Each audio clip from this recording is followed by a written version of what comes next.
আসসালামু আলাইকুম এভরিওয়ান, কেমন আছেন সবাই? আপনাদের দোয়ায় তো আমি অনেক ভালো আছি। লাগেজ দেখে অবশ্যই বুঝতে পারছেন যে কোথাও যাচ্ছি। হ্যাঁ, এটা হচ্ছে আমার ড্রিম কান্ট্রিতে যাওয়ার যে প্ল্যানিংটা দীর্ঘ ৪-৫ মাস যাব করে দেশের বিভিন্ন পরিস্থিতি খারাপ দেখে যেতে পারছিলাম না।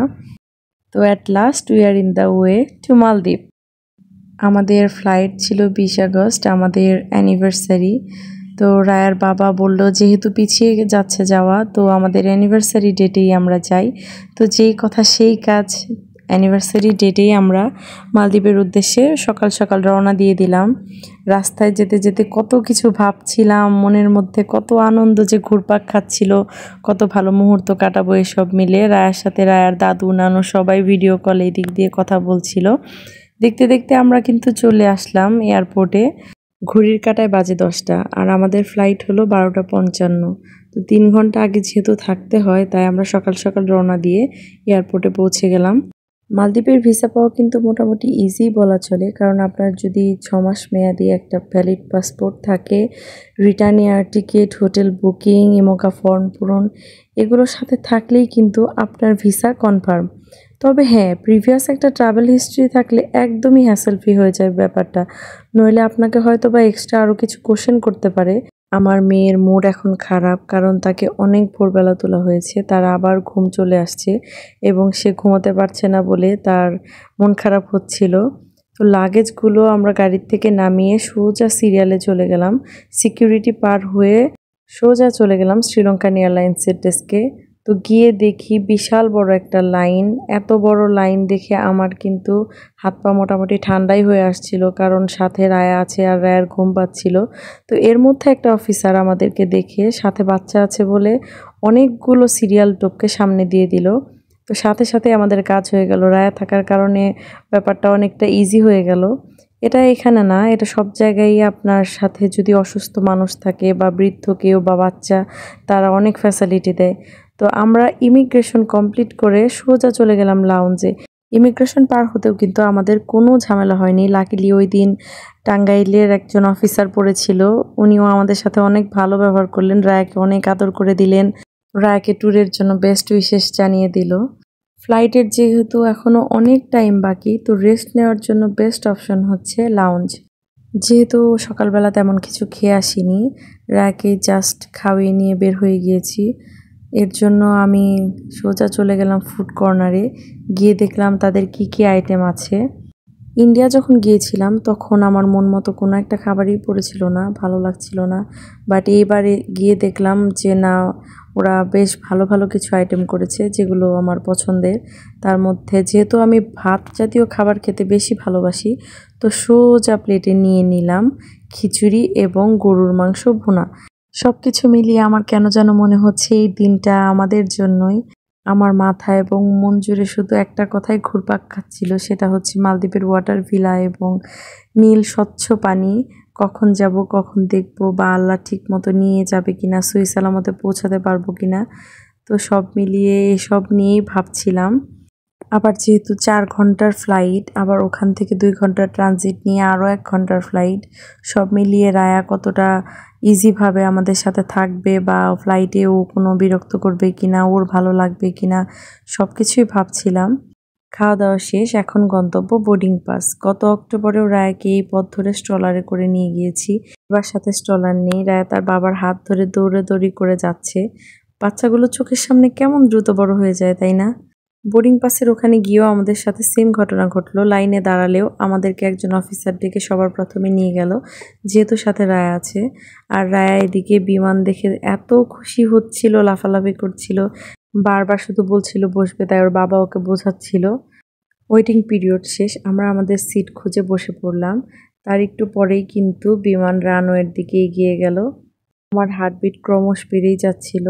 মুহূর্তটা কে না ভয় পায়, আমার কাছে প্রচণ্ড ভয় লাগে। আসলে পায়ের নিচে মাটি না থাকলেই ভয়, সেটা পানিতে হোক বা আকাশে। আমরা যাচ্ছি শ্রীলঙ্কান এয়ারলাইন্সে। ওয়ান ওয়ে ফ্লাইট হিসেবে ইউএস বাংলাও কিন্তু বেশ ফেমাস। আমরা টিকিট কাটবো করে কিন্তু হঠাৎ করে টিকিটের দাম লাফ দিয়ে 50,000 টাকা বেড়ে গিয়েছিল। তো এর জন্য আমরা শ্রীলঙ্কান এয়ারলাইন্সে একটা ট্রানজিট নিয়ে এটাতেই কেটে ফেলি টিকিট। এর কারণে আমাদের ইউএস বাংলা হয়ে যাওয়ার চেয়ে শ্রীলঙ্কা হয়ে ট্রানজিট নিয়ে যাওয়াতে কিছুটা টাকা সাশ্রয় হয়েছিল। ফ্লাইটে ওঠার পর আমি রায়াকেও একটা পছন্দ মতো মুভি দিয়ে দিয়েছিলাম, ও সেটা দেখছিল। এর মধ্যে এয়ার হোস্টেস এসে তাকে কালার পেন্সিল এবং ড্রয়িং খাতাটা দিয়ে যায়। এই জিনিসটা বিমানে যে আমাকে কতটা হেল্প করেছে বলার বাইরে। ও এই খাতাটা পেয়ে আশেপাশে কোনো দিকে ছুটোছুটি করছিল না। এটার সাথে ওকে আরও কিছু গিফট দিয়েছে যা ওরা বাচ্চাদেরকে দিয়ে থাকে। সেই সাথে জলদি করে খাবারটাও দিয়ে দিয়েছে। আমি ওকে টুকটুক করে খাবার খাওয়ানোর চেষ্টা করছিলাম। এই কেকটা ও অনেক পছন্দ করেছে, আর অ্যাপেল জুস। ও মজা করে অ্যাপেল জুস খাচ্ছিল বলে একজন এয়ার হোস্টেস এসে ওকে বারবার দিয়ে গেছে। এই চিকেন বিরিয়ানিটা একদমই কম মশলায় রান্না করা হয়েছে বাচ্চাদের জন্য, যেটা অনেক ভালো। আমি ওকে ওটা খাওয়ানোর ট্রাই করছিলাম। ও একটু একটু করে খাচ্ছিল আর ড্রয়িং করছিল। যেহেতু আমি ওকে বাসা থেকে খাবার খাইয়ে নিয়ে এসেছি, তো ওর তেমন ক্ষুধা ছিল না। এর মধ্যেই কিন্তু সবাইকে চা কফি দেওয়া স্টার্ট হয়ে গেছে। ততক্ষণে আমি রায়কে টুকটুক করে খাবার খাওয়াচ্ছিলাম এবং আমি আমাদের লোকেশন দেখছিলাম। বিমান কিন্তু ইন্ডিয়ার চেন্নাই ঘেঁষে শ্রীলঙ্কার দিকে এগিয়ে চলছে। শ্রীলঙ্কা হয়ে দেন যাবে হচ্ছে মালদ্বীপ। যেহেতু আমরা তখন সাগরের উপরে, তো মন চাইলো ভিউটা একটু দেখি বাইরের। নিচে নীল একদম পানি, আর উপরে সাদা ধবধবে মেঘ। দেখতে একদমই মনে হচ্ছে মেঘের তুলোয় ভেসে আছি। এদিকে আমাদের খাবারও চলে আসছে, সেম খাবার বাট ওর থেকে একটু ডিফারেন্টভাবে কুক করা, এই তো যা। আমার কাছে বিরিয়ানিটা তেমন ভালো না লাগলেও কেকটা কিন্তু খেতে অনেক ভালো লেগেছে। তো আমি বিরিয়ানি তেমনটা খাইনি, কেকটাই অনেক মজা করে খেয়েছি। এদিকে আমার মেয়ে কিন্তু ড্রয়িং খাতা রেখে এখন মুভি দেখা স্টার্ট করে দিয়েছে। নিজে নিজেই সিলেক্ট করে মুভি আনছিল, যখন যেটা মন চাচ্ছিল সেটাই দেখছিল। আর আমি ওর জন্য ব্যাগে যে এক্সট্রা চকলেটগুলো নিয়ে এসেছিলাম সেগুলোই খাচ্ছিল। আল্লাহর অশেষ রহমতে এদিকে আমরা কিন্তু সেফলিভাবে শ্রীলঙ্কায় পৌঁছে গিয়েছি। শ্রীলঙ্কা কিন্তু গাছপালা দিয়ে ভর্তি, সবুজে ভরা একটা দেশ। ওপর থেকেও একদম সবুজই লাগছিল দেখতে।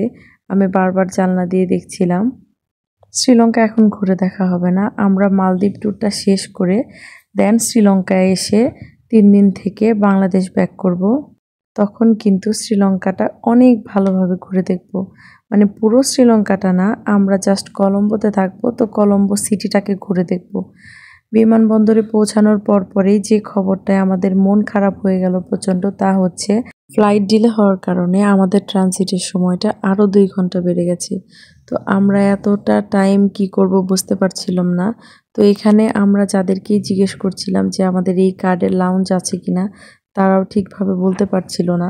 আমি এদিক দিয়ে এত টায়ার্ড ছিলাম, খারাপ লাগছিল, বসেছিলাম তাই।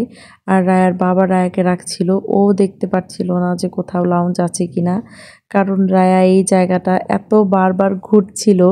আর ওর ঘোরা দেখে আশেপাশের বাচ্চাগুলোও এসে এই জায়গাটায় রাউন্ড রাউন্ড করে বারবার ঘোরা শুরু করলো। এই যে দেখেন, এই বাচ্চাটা ওর বাবার সাথে শান্তভাবে বসেছিল। যেই রায়াকে দুষ্টুমি করতে দেখলো, সে তার বাবাকে নিয়ে এমন গোল গোল ঘোরা শুরু করলো। এক পাশ দিয়ে যাচ্ছিল, এক পাশ দিয়ে আসছিল। তো তারা কতবার যে এটা ঘুরেছে আমি কাউন্ট করতে করতে একটা টাইম বাদ দিয়ে দিলাম। তো আমার মনে হয় যে আমি 12+ বার কাউন্ট করেছিলাম। বেচারা রায়ার বাবার মুখটা দেখার মতো ছিল। সে টায়ার্ড ফিল করছিল, বাট মেয়ের দুষ্টুমির জন্য বাধ্য হচ্ছিল ঘুরতে। বাসায় যাদের এমন একটা চঞ্চল বাচ্চা আছে তারাই শুধু বুঝতে পারবেন যে এদেরকে সামলানো ঠিক কতটা কঠিন। নিজেরা তো ব্যথা পাওয়ার ভয় করেই না, বরং আমাদেরই তাদেরকে চোখে চোখে রাখতে হয় অলওয়েজ। রায়া চঞ্চল হলেও সে প্রচণ্ড মিশুক স্বভাবের একটা মেয়ে। সে তার বাবার মতো হয়েছে, মানুষের সাথে মিশতে ভালোবাসে, অনায়াসে মানুষের সাথে সে মিশে যেতে পারে। এর জন্য সবার কাছ থেকে সে অনেক ভালোবাসা পায়। এয়ারপোর্টে এখানে আমরা যতটুকু সময় দেরি করেছিলাম, আশেপাশের সবার আদর নিয়েছে সে। বেচারা মেয়ের পেছনে ঘুরতে ঘুরতে প্রচণ্ড টায়ার্ড হয়ে যায়। তাই আমি বলি ওকে আমার কাছে দাও আর তুমি লাউঞ্জ খুঁজতে চলে যাও। যেই কথা সেই কাজ, সে আমাদেরকে লাউঞ্জে বসিয়ে নামাজ পড়তে চলে যায়। আমরা সেখানে অনেকটা টাইম আরামের রেস্ট নিই। আমি মেয়েকে অনেক কিছু দিয়ে ভোলানোর চেষ্টা করলেও মেয়ে আমার কিন্তু অপলকভাবে তাকিয়ে আছে কখন তার বাবা আসবে। সে এমনিই দেখিয়ে গিয়েছিল যে এই সাইডে আমি নামাজ পড়তে যাচ্ছি, তুমি বসো। তাই সে ওই সাইডটার দিকেই বারবার তাকিয়ে এভাবে বসেছিল। এদিকে আমি ওকে টুকটাক করে কিছু খাইয়ে নিজে খেয়ে ফ্লাইটের জন্য আবার রেডি হয়ে যাচ্ছিলাম, কারণ আমাদের ফ্লাইটের টাইম হয়ে আসছে অলমোস্ট। যেহেতু ঠান্ডা পড়ে গিয়েছিল, রায়কে আমি আবার সেই ড্রেসটা পরিয়ে রেডি করে নিয়েছি। ফ্লাইটটা ডিলে না করলে কিন্তু আমরা মালদ্বীপে অলরেডি পৌঁছে যেতাম। অনেকটা দেরি হওয়ার কারণে আমার প্রচণ্ড টায়ার্ড লাগছিল। আমার মাথায় কিন্তু তখন মালদ্বীপের নীল পানি এবং ওয়াটার ভিলাগুলোর কথা একদমই আসছিল না। আমার মাথায় শুধু আসছিল কখন হোটেল রুমে যাব এবং বিছানায় আরাম করে একটা ঘুম দিব। এদিকে বাড়ির মানুষের জন্য মনটা কেমন করছিল, তাদের ফেলে কত দূর চলে আসছি এসবও বারবার ভাবছিলাম। রাতের এই ভিউটা দেখতে কিন্তু আমার কাছে অনেক ভালো লাগে। আমরা মা মেয়ে জানালা দিয়ে নিচের এই ভিউ দেখছিলাম। রায়া আমাকে জিজ্ঞেস করছিল, মা এগুলো কি স্টার? ওর কথা শুনে আমি আর রায়ার বাবা হাসছিলাম। এদিকে আমার মেয়ে আবার ব্যস্ত হয়ে গিয়েছে ড্রয়িং নিয়ে, তাকে আবার নতুন একটা সেট দেওয়া হয়েছে, তাই সে মহা খুশি। যেহেতু 1 ঘন্টার ফ্লাইট, তারা আমাদেরকে হালকা একটু নাস্তা দিল। অ্যাপেল জুস, অরেঞ্জ জুসের সাথে তারা আমাদেরকে এখন দিল একটি চিকেন বান, যেটা অনেক বেশি মজা ছিল। দুপুরে আমরা যে বিরিয়ানিটা খেয়েছি তার চেয়ে আমার কাছে এটা বেশ ভালো লেগেছে। গরম গরম খেতে অনেক ভালো লাগছিল। রায়াও দেখলাম বেশ পছন্দ করলো। রায়ার বাবাও বলল যে অনেক ভালো লেগেছে। তো আমাদের অ্যানিভার্সারি হচ্ছে আগস্টে, আর আগস্টে থাকে পুরো পূর্ণিমা। এখানে বিমানের জানালা দিয়ে চাঁদটাকে দেখতে এত ভালো লাগছিল, মনে হচ্ছিল যে বিমান এবং পূর্ণিমার চাঁদটা প্রতিযোগিতায় নেমেছে, কে আগে যেতে পারে। চাঁদটা মনে হয় একটু বেশি টায়ার্ড আজ, তাই আমরাই আগে চলে গেলাম চাঁদকে ফেলে। কিন্তু এই মুহূর্তটা ধরে রাখার মতো ছিল। রায়াকে ততক্ষণে আমি মাঝখানে বসিয়ে উইন্ডো সিটে বসে এই মুহূর্তটা উপভোগ করছিলাম। ফ্লাইট ডিলে হওয়ার কারণে সবচাইতে বেশি যে জিনিসটা মিস করেছি তা হচ্ছে বিমান থেকে মালদ্বীপের দিনের বেলার যে ভিউটা। বিভিন্ন জায়গায় দ্বীপগুলো ছড়িয়ে ছিটিয়ে থেকে এত সুন্দর একটা ভিউ দেখা যায়। রাত হয়ে যাওয়ার কারণে যেটা আমরা মিস করে ফেলি। জানি না মালদ্বীপ থেকে যেদিন চলে যাব সেদিন প্রপার ভিউটা দেখতে পাবো কিনা। আপনারা হয়তো বা জানেন 1200 ছোট বড় দ্বীপ মিলিয়েই হচ্ছে মালদ্বীপ। এই যে লাইটগুলো দেখছেন এগুলো প্রত্যেকটা হচ্ছে এক একটা আয়ারল্যান্ডের। এখন যে লম্বালম্বি লাইটটা দেখতে পাচ্ছেন সেটা হচ্ছে মালদ্বীপের একমাত্র ব্রিজ, যেটা মালি ইন্টারন্যাশনাল এয়ারপোর্টের সাথে মালিদ্বীপ এবং হুলুমালি দ্বীপকে সংযুক্ত করেছে। বাকি সব জায়গায় আপনি এয়ারপোর্টে এখান থেকে নেমে যেখানেই যেতে যাবেন স্পিড বোটে করে যেতে হবে। প্রাইভেট এয়ারলাইনগুলো তাদের নিজস্ব স্পিড বোট দিয়ে নিয়ে যাবে। আমাদের বাংলাদেশিদের কাছে মাফুসি আইল্যান্ড হচ্ছে অনেক জনপ্রিয় একটা আইল্যান্ড, সেখানে যেতেও কিন্তু স্পিড বোট লাগবে। বাট আমরা মাফুসিতে যাচ্ছি না, আমরা 4 রাত থাকবো মালদ্বীপে। এর মধ্যে 2 রাত হচ্ছে হুলুমালিতে এবং বাকি 2 রাত থাকবো শেরাটন মালদ্বীপ, যেটা হচ্ছে একটি প্রাইভেট আইল্যান্ড। মালদ্বীপে কিন্তু আপনি যেদিকেই যাবেন ডানে বামে প্রচুর বাঙালি দেখতে পারবেন। এখানে ওদের জনসংখ্যার চাইতে আমার মনে হয় বাংলাদেশি বেশি। লোকাল যে আইল্যান্ডগুলো যেমন মাফুসি, হুলু মালে বা মালে সিটি, এগুলোতে আপনি 2 কদম আগালেই ডানে বামে প্রচুর বাঙালি দেখতে পাবেন। আল্লাহর অশেষ রহমতে আমরা কিন্তু সেফলি মালদ্বীপে পৌঁছে গেছি। যেহেতু আমাদের সমস্ত কাগজপত্র ওকে ছিল, তাই মালদ্বীপ ইমিগ্রেশন নিয়ে আমাদের তেমন একটা কোনো প্যারা ছিল না। আমাদের কনফিডেন্স ছিল যে আমরা সহজেই ভিসাটা পেয়ে যাব। তো যে কথা সেই কাজ, আমাদের ভিসা পেতে ইমিগ্রেশনে মোটেও টাইম লাগেনি, সর্বোচ্চ 2-3 মিনিটের মতো। জাস্ট পাসপোর্টটা নিয়ে অফিসার শুধু চেক করলো আর আস্ক করলো কোন হোটেলে থাকছি, দ্যাটস ইট। তো আমাদের ইমিগ্রেশন পার করে আমি সোজা চলে গিয়েছিলাম আমাদের হোটেল কাউন্টারে। কাউন্টারে গিয়ে আমি তাদেরকে ইনফর্ম করার সাথে সাথে তারা গাড়ি কল করে দেয়। তো গাড়ি আসতে যেটুকু সময় লাগছিল আমি 4-5টা রায়াকে কোলে নিয়ে ভিডিও করছিলাম, কারণ রায়া আমার কোলে ঘুমেছিল। আর এদিক দিয়ে রায়ার বাবা এখনও ভিতরে লাগেজগুলো কালেক্ট করছিল। বাইরে তখনও ঝিরিঝিরি বৃষ্টি। তো অন্যান্য ব্লগারদের ব্লগ যখন দেখতাম মালদ্বীপ নিয়ে, তারা বেরিয়েই বলতো মালদ্বীপে একমাত্র এয়ারপোর্ট যেখানে হচ্ছে বের হলেই সাগর।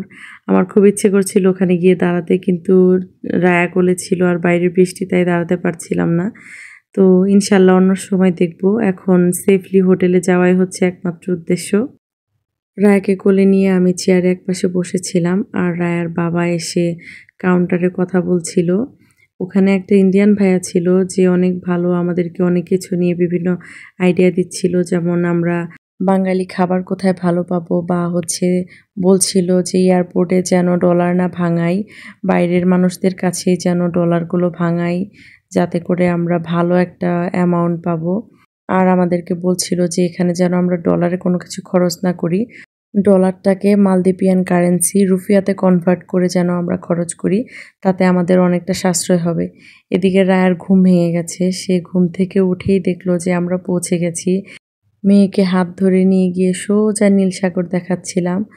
যেহেতু এখন রাত, পানিটাও তো ভালো বোঝা যাচ্ছিল না, তারপরেও অনেকটাই বোঝা যাচ্ছিল যে পানি আসলে কতটা পরিমাণ স্বচ্ছ, কতটা নীল।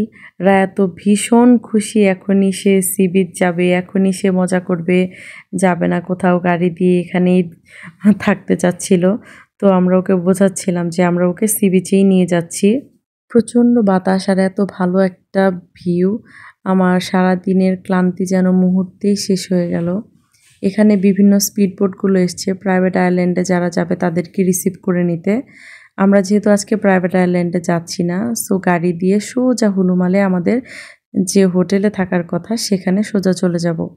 আর বলে রাখা ভালো, মালদ্বীপে কিন্তু ট্রান্সপোর্ট কস্ট অনেক বেশি, প্রাইভেট আইল্যান্ডের ক্ষেত্রে সেটা আরও বেশি। তাদের এক রাত হোটেল ভাড়া আর একদিনের ট্রান্সপোর্ট কস্ট সমান। তো ওই যে আমাদের গাড়ি আসছে, আমাদের হোটেল ভাড়ার সাথে কিন্তু আমাদের এখানে যে গাড়ি নিতে আসছে, মানে যাতায়াত যেটাকে বলে, সেটা হচ্ছে ফ্রি, মানে হোটেল ভাড়ার সাথে সেটা ইনক্লুড করা ছিল। বাইরে তখনও কিন্তু ঝিরিঝিরি বৃষ্টি হয়েই যাচ্ছিল। তো রায়াকে নিয়ে আমি এক সাইডে দাঁড়িয়ে আছি, আর ওর বাবা দেখছিল যে লাগেজগুলো ঠিকমতো উঠানো হচ্ছে কিনা। রায়ের বাবা অনেক সাপোর্টিভ একজন মানুষ, ওর মতো হাজব্যান্ড পাশে আছে বলেই আমি রায়ের মতো এত চঞ্চল একটা বাচ্চা নিয়েও ট্রাভেল করার সাহস পাই। কারণ আপনারা পুরোটা ভিডিওতেই দেখে থাকবেন সে কি পরিমাণ আমাকে হেল্প করেছে। আমার ব্যাগটা ধরতে গেলে আমি হাতেই নিইনি, সে অল টাইম ক্যারি করেছে, আবার মেয়েকেও সামলেছে। সব মিলিয়ে আমাকে অনেক রিল্যাক্সে থাকার সুযোগ করে দেয় সে। কোথাও নিয়ে গেলে সে অল টাইম খেয়াল করবে আমি আর আমার মেয়ে ভালো আছি কিনা, আমাদের দুজনকে সর্বোচ্চ ভালো রাখার চেষ্টা করে সে। তো দেখতেই পাচ্ছেন বাইরে এখনো ঝিরিঝিরি বৃষ্টি হচ্ছে। নতুন একটা দেশ, পথঘাট কিছুই চিনি না, শুধু জানি যে সুন্দর কিছু মুহূর্ত তৈরি করার জন্য এসেছি পরিবার নিয়ে। আল্লাহ যেন সহি সালামতে আমাদেরকে ট্যুরটা কমপ্লিট করার তৌফিক দান করে। বিমান থেকে আমরা যে ব্রিজটা দেখলাম এটা হচ্ছে সেই ব্রিজ, এখান দিয়ে সোজা চলে যাব হোটেলে। তো আমাদের এয়ারপোর্ট থেকে হোটেলে যেতে কিন্তু মোটেও টাইম লাগেনি, অ্যারাউন্ড 10 মিনিটস। আমি আশেপাশে তাকিয়ে দেখছিলাম, এত জনবহুল একটা জায়গা, মনেই হচ্ছিল না যে কোনো দ্বীপে এসেছি। রাতে যে জনসংখ্যাটা দেখা যাচ্ছে, দিনে কিন্তু সেটা আরও দ্বিগুণ হয়ে যায়। তো আমরা পৌঁছে গিয়েছি আমাদের হোটেলে। এটাই হচ্ছে হোটেল যেখানে আমরা 2 রাত থাকবো। তারকুইশ বাই ইউআই, যেটা একদমই বিচের পাশে অবস্থিত। হোটেল থেকে বিচে যেতে কিন্তু পায়ে হেঁটে 2 মিনিটও লাগে না। কাউন্টারে পৌঁছানোর পর তারা আমাদের বুকিংয়ের যে কাগজটা এবং পাসপোর্ট নিয়ে সব চেক করে দেখছিল ঠিক আছে কিনা, আর একজন এসে আমাদেরকে ওয়েলকাম ড্রিঙ্কস দিয়ে যায়। দেন আমরা সোজা চলে যাই আমাদের হোটেল রুমে। এই হচ্ছে রুম যেখানে আমরা 2 রাত থাকবো। তো রুমটা আমার কাছে মোটেও ভালো লাগেনি, আমরা যতটুকু এক্সপেক্ট করেছিলাম তার 50%ও না, অনেক কিছুই কমপ্লিমেন্টারি যেটা দেওয়ার কথা ছিল তারা দেয়নি। আজকের ভিডিও পর্যন্ত কষ্ট করে দেখার জন্য ধন্যবাদ। পরের দিন আমরা কোথায় কোথায় গেলাম এবং কি করলাম সেটা জানতে হলে পাশে থাকবেন। ধন্যবাদ সবাইকে। আসসালামু আলাইকুম।